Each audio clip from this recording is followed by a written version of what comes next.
Une fois de plus, bonsoir mesdames et messieurs. Merci de rester fidèles à Equinox Télévision.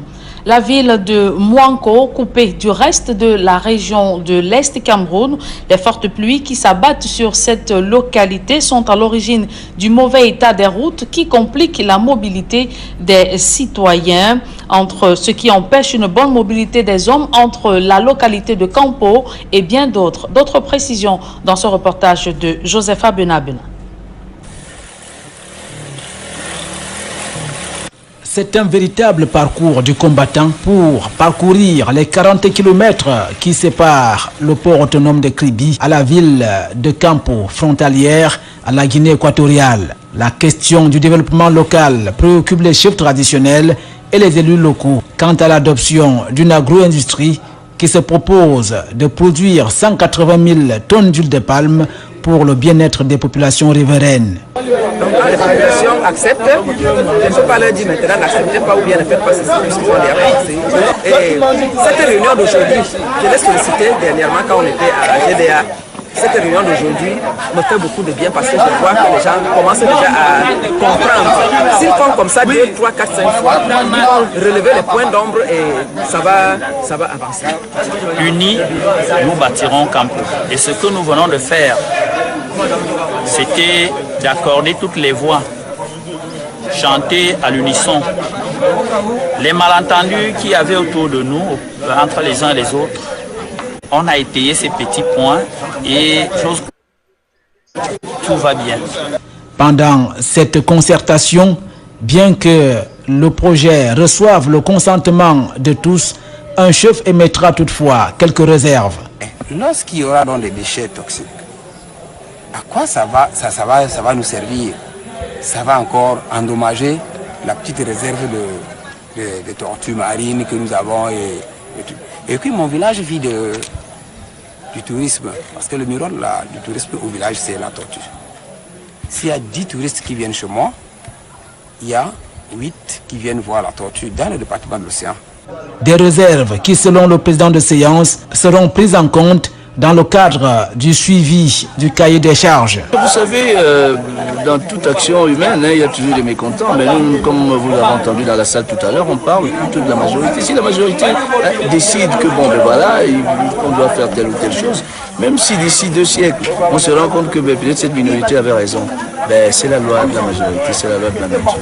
Nous en tenons compte et ce n'est pas parce que nous n'avons pas été d'accord avec tous qu'on ne tient pas compte de ce qu'ils disent. Ça, nous allons en tenir compte, vous en faites pas. J'ai convoqué cette réunion pour que nous soyons tous d'accord, que nous parlons le même langage. Donc, je crois qu'à partir de là, tout s'est bien passé et vous allez voir que bientôt les choses se passeront. Et c'est surtout le suivi, le suivi sur les cahiers, les charges. Nous sommes décidés à faire en sorte que ce soit appliqué et que les populations de Campo en bénéficient. Les populations de Campo croisent désormais les doigts pour que d'ici 2 ans, date des premières productions d'huile de palme ici, ce calvaire devienne tout simplement un lointain souvenir.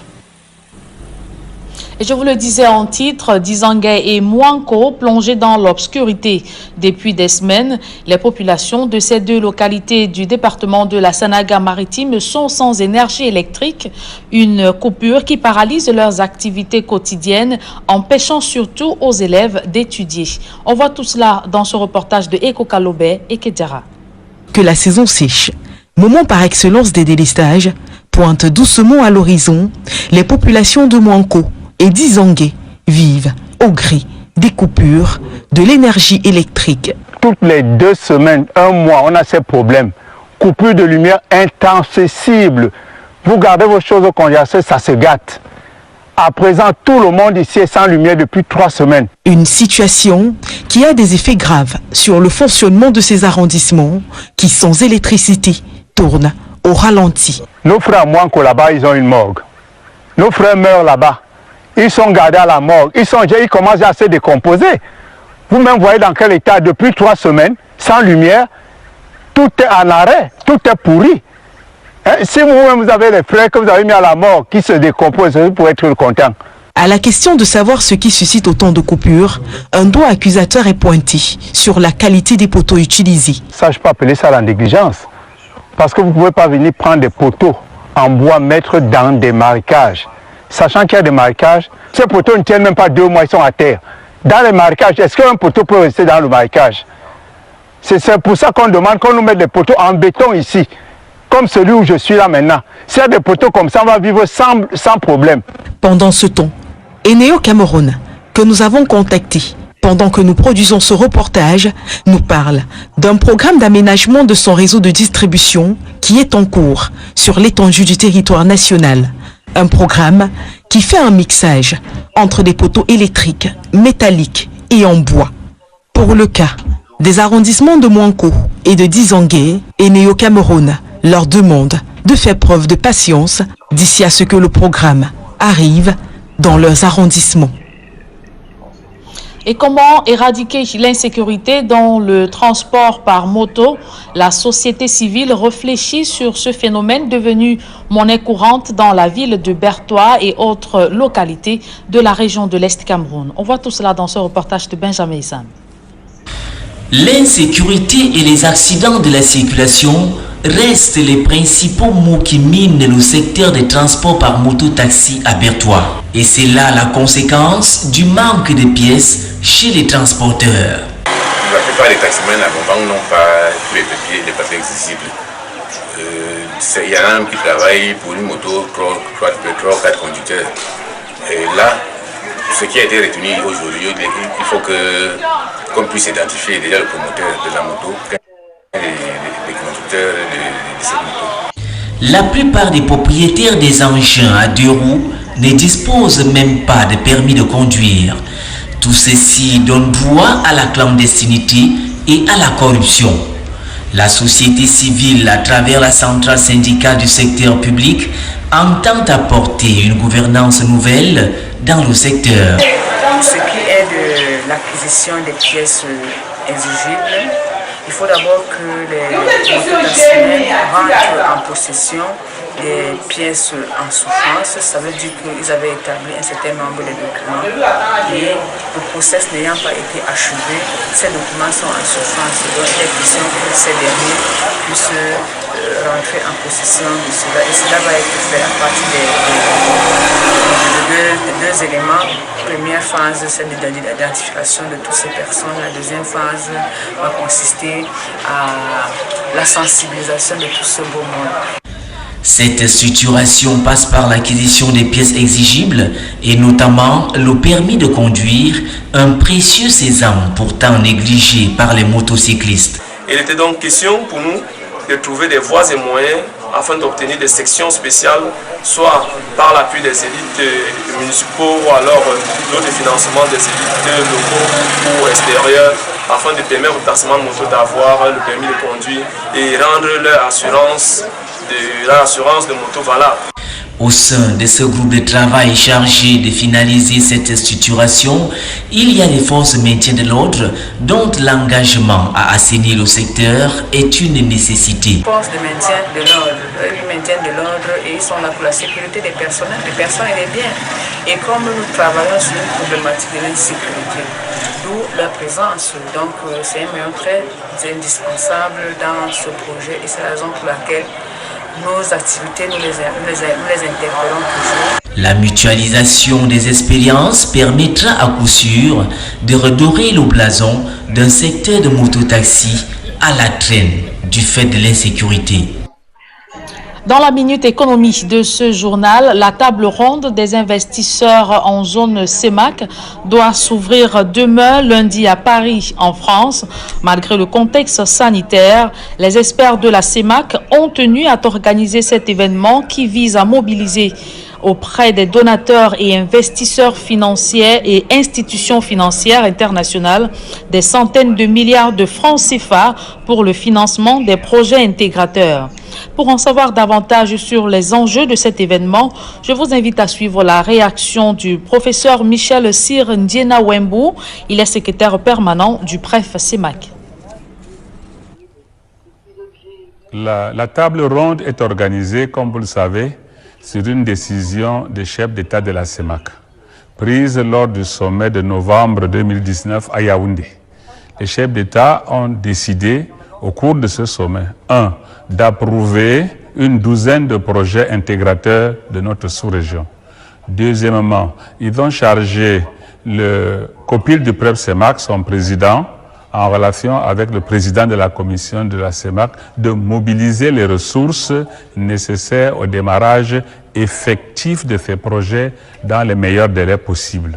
C'est dans ce cadre-là que s'organise aujourd'hui cette table ronde à Paris. Et nous voulons saisir l'occasion pour remercier les autorités françaises pour leur décision de permettre à la CEMAC de se retrouver ici avec l'ensemble des partenaires techniques et financiers, les bailleurs et les investisseurs privés dans un contexte de Covid-19 pour organiser cette conférence, ce qui marque leur foi en l'avenir de notre sous-région. Dernière question pour ça, qu'est-ce que vous pouvez dire à l'heure qu'il est aux participants, à la communauté internationale sur le contenu et les grandes articulations de cet événement? Cet événement se passera de manière hybride, c'est-à-dire en présentiel et en visioconférence. Ici à Paris, nous avons les principaux responsables de la communauté. Nous avons les États membres, les responsables des organisations internationales, les responsables des banques de développement, mais également les principaux bailleurs et les dirigeants des principales sociétés d'investissement. Parlons à présent de cette ressource naturelle peu connue des Camerounais, mais qui constitue un objet de convoitise pour les chercheurs et industriels. Il s'agit de la pierre de Pouma dans le département de la Sanaga-Maritime. Exploitée de façon artisanale par les populations, cette ressource minière manque de politique volontariste depuis plus de 30 ans pour apporter une contribution importante au budget de l'État, mais également développer cette zone. D'autres précisions dans ce reportage de Eko Kalobé, Donald Brice Kamgan et Kemazou Mathilda.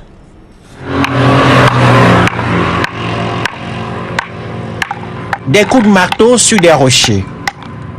C'est le quotidien du jeune Emmanuel. Avec sa maman, ce petit de 13 ans vit de la pierre. Pour écraser la pierre, il te faut le matériel, tel que le marteau ou une massette. Il te faut le granit, parce que ce n'est pas n'importe quel caillou qui peut concasser la boule. Avec des outils non adaptés, cette famille travaille les pierres depuis 3 ans. Un travail de concassage, de taille et de transport des rochers ici à Pouma, dans le département de la Sanaga-Maritime, sur la route nationale numéro 3, Douala-Yaoundé. Une exploitation artisanale de ces roches granitiques, transformées par la suite soit en gravier, soit en pierre traditionnelle pour moudre les épices à la cuisine et bien d'autres. En cassant le gravier, tu peux perdre ton doigt, tu peux aussi perdre ton membre parce que les cailloux, les pierres qui se miettent peuvent te blesser facilement. Ces pierres sont recueillies à 4 km d'ici. L'activité fait son bonhomme de chemin. Une pierre traditionnelle pour cuisine se vend entre 1000 et 13 000 francs CFA en fonction de la taille. Pour ce qui est du gravier, il se vend en brouette entre 1500 la brouette et 2000 francs CFA. Le message que je passerai au gouvernement aujourd'hui, c'est que si le gouvernement peut faire quelque chose, comme le matériel de soutien, comme un coup de main, comme les marteaux, les brouettes, peut-être aussi ces chaussées, il faut aussi le casque, les lunettes aussi. Avec le temps, les artisans comprennent l'intérêt de s'organiser afin de mieux tirer les bénéfices de leur labeur. Narcisse et ses 3 collègues chassent ce matin cette voiture pour une livraison à Kribi dans le sud. Des commandes sont passées jusque dans la sous-région Afrique centrale, mais insuffisantes pour rentabiliser l'activité, d'après le secrétaire général de la société coopérative des exploitants de la pierre de Pouma. Si vous voyez l'état de la route, parce que vous n'avez pas le temps. On n'a pas de route. À l'époque, avec l'ancien coordonnateur, M. Interbrut, il a essayé de créer les routes. Mais il a été muté à son poste.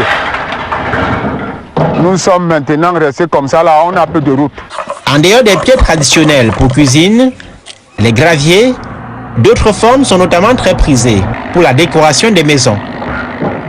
En raison d'une exploitation artisanale qui dure depuis plus de 30 ans, la pierre de Pouma reste très peu disponible sur le marché camerounais. Son mètre carré en carreau vendu à 5 000 francs CFA est très peu compétitif. Et ce sont les marbres chinois, notamment, qui font la loi sur le marché national, vendu à 2 000 francs CFA le mètre carré. L'espoir sera peut-être la labellisation de cette ressource minière. La procédure est enclenchée par le gouvernement depuis 2017, mais en attendant, Puma concasse la pierre. Dans de telles conditions, pas si précieuse que ça. Et du sport dans ce journal, 4e journée des éliminatoires de la CAN 2022. Les Lions indomptables du Cameroun séjournent depuis hier à Maputo, la capitale du Mozambique. Les quintuples champions d'Afrique jouent demain lundi 17h contre les Mamba, la sélection nationale mozambicaine. Il s'agit pour les poulains d'Antonio Conceição d'aller réconforter leur position de leader du groupe F après la brillante victoire de 4-1 de vendredi dernier au stade de la réunification de Douala. A précisé que le Cameroun mène le peloton de tête avec 7 points, suivi du Mozambique 4 points, 3e Cap-Vert avec 3 points et enfin les Guêpes du Rwanda, bon dernier, avec 1 point.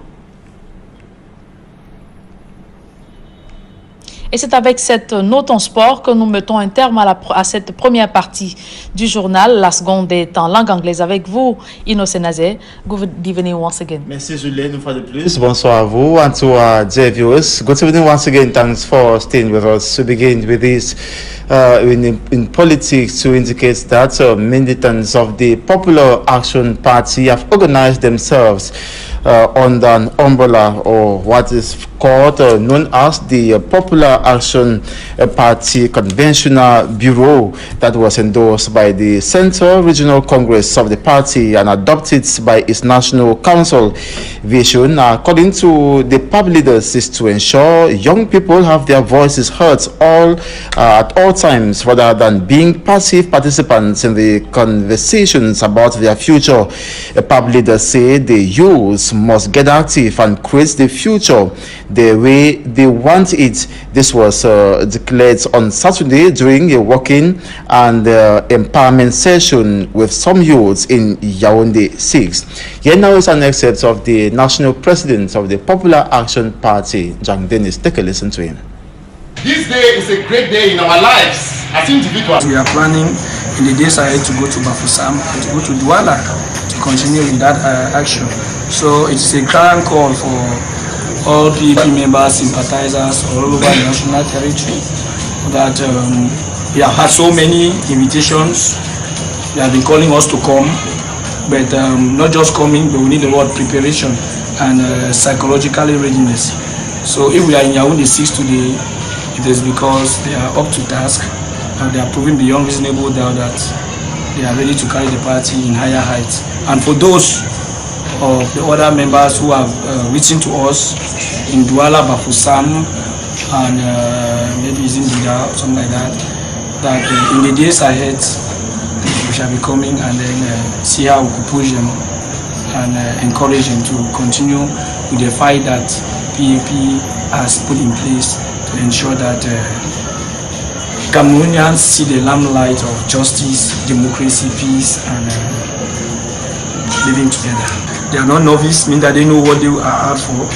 They have taken time to actually study the political terrain of Cameroon, and from the look of things, it shows that they are really coming to put a force to the party.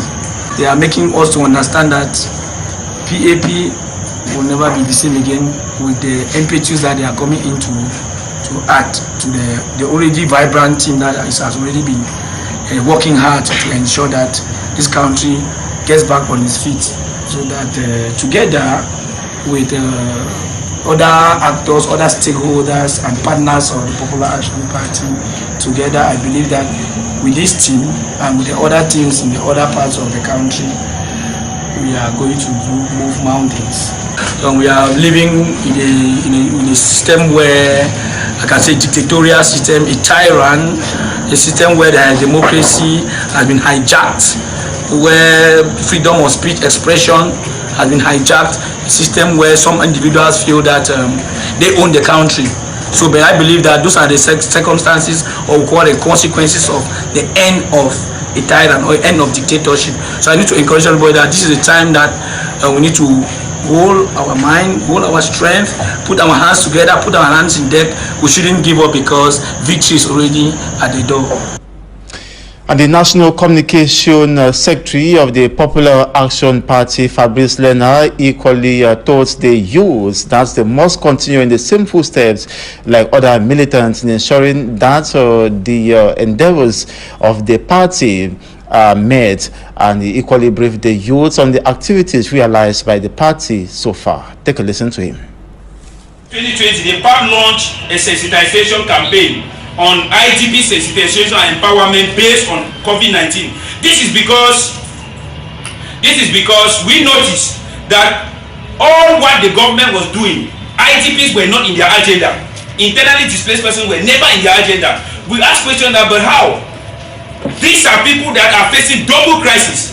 They first of all had the Anglophone crisis that had made them to leave their zones of comfort to these Yaoundé, Douala and neighboring cities of the restive regions. And this pandemic came again to come and disturb their well-being, and the government did nothing special for the IDPs. That is why, as a party whose bastion of support is from that area, we launched that campaign. We made the first visit in Douala Bonaberi on the 4th of April 2020, and the second visit on the 15th of April 2020 in Limbe, and the third was in Yaoundé.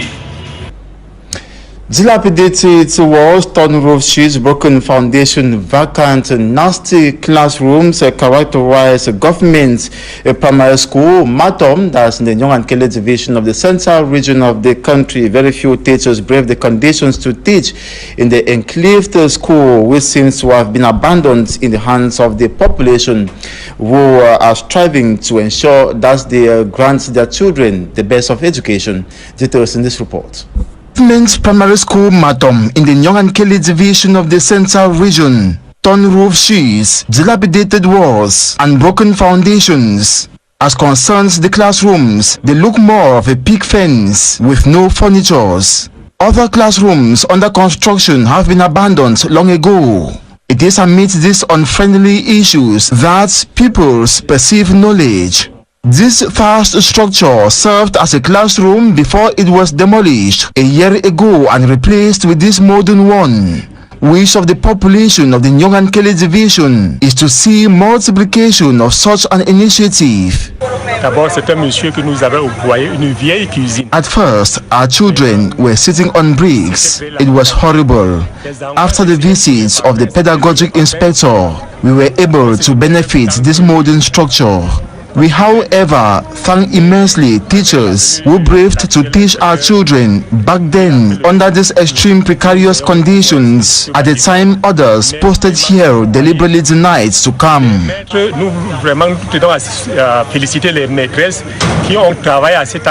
attain the objective of giving quality education to the future leaders, Ellis mobilized themselves in order to nurture the young learners to be holistic. One of the ways is through granting of didactic materials to both parties, the teachers and the learners. These school kids will enable the children, especially those from poor backgrounds, not to derail in their education. Changes in the division, with most parts still enclaved, we are told are joint efforts of the populace. Onto our feature paper, we look at what is commonly called grinding stone, mostly used in traditional kitchens, whose use and existence is being threatened by the modern blender, making life unbearable for those fabricating or carving them. In the follow report, Immaculate Fogwe looks at the importance of this grinding stone in kitchens today. She was in Puma, in the Senegal Maritime Division of the Litoral region of the country, where the stone type is being exploited. Details. The grinding stone, commonly called pepper stone, is an iconic kitchen utensil that is gradually fading out following the introduction of the electronic blender. Before the advent of electronic blender, every kitchen had a grinding stone used to grind pepper, spices, grains and other seeds. The grinder holds the smallest stone in both palms, exerting pressure with a forward and backward movement of the stone, crushing the seeds and spices until they obtain the desired texture. I prefer using a grinding stone because I am able to obtain the required texture. Whenever I use the blender, the flavor is not the same. There are some things that should be ground on the stone and others in a blender. One of those areas producing a huge quantity of these stones is Puma in the Sanaga Maritime Division, Lithra region of Cameroon. The stones are assembled here before being distributed to other regions. Konga Perel Emmanuel, a Form 4 student at Government Bilingual School Puma, has been helping his mother for over 3 years by shaping the smaller stones used for grinding. In order to come up with a good stone, I will need a hammer like the one I am holding. It is what I always use to shape the stones. My major challenge is sometimes the stones break and I have to begin the same process with another stone. My mother sells the smaller stones for 1,500 francs. But if the customer wants to buy both stones, the smaller one is sold for 1,000 francs. The grinding stone could be used at any time of the day, regardless of a blackout. Let us save the pepper stone by bringing it back in our kitchens. A roundtable conference of investors of the CEMAC zone is expected to open tomorrow in Paris, France. Despite the COVID-19 pandemic context characterizing this session, CEMAC member states are bent on organizing this event, which aims at mobilizing donors and international financial institutions to seek for funds for integrative projects worth hundreds of billions of francs CFA. On the stake of this event Monday, listen to the permanent secretary of CEMAC. For the first time, it is an historic event. Why? Because our community, the members, our community, the 6 member states, they are meeting here with all the important partners, with international institutions, but also with private investors. Why? To mobilize the funds, necessary funds for our integrative project. We are confident that everything will go okay and that we will get the money we are looking for. It is a special context. As you know, we are in a context of pandemic, but you cannot believe that all our ministers will be present, that the French government will be present, that the international community will be here. And we are receiving messages, including from the African Union, because they are sending special representatives to this meeting. And I would like to thank everybody, thank all those who are coming, thank our ministers, thank our partners, and I hope that at the end everybody will be happy. It will be a win-win operation. That's it for this 8 p.m. bilingual newscast on Equinox Television. Thanks so much for watching. Do have a wonderful evening. Julien Berth. Bonsoir à vous aussi. Merci, je vous souhaite également une agréable soirée. Innocent Nazé, mesdames et messieurs, merci d'avoir suivi cette édition bilingue du journal. Restez surtout en compagnie des programmes de la meilleure des télévisions.